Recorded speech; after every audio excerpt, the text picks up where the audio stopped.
For this project, you'll need a large embroidery hoop. This one is about 14 inches wide. You'll need a lot of wine corks. I used about 200 for this project. You'll also need a hot glue gun and hot glue sticks.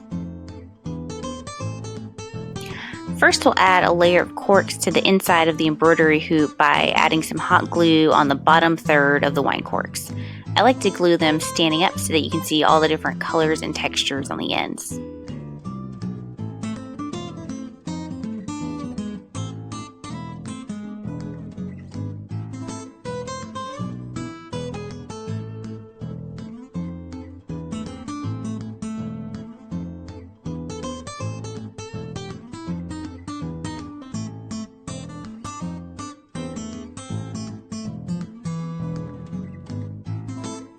Next, we'll add another layer to the inside, and you can go ahead and add hot glue over the entire length of the cork.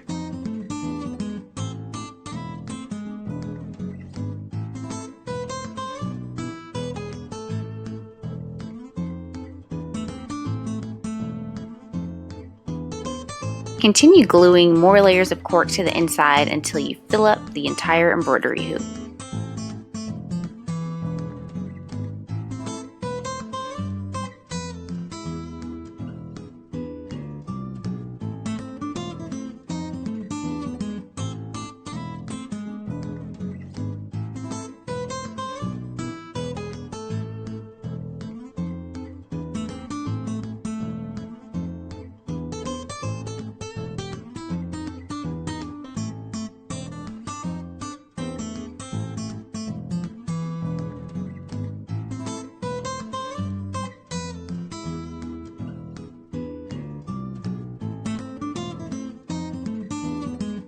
Now hang your corkboard up on a wall and you're all done.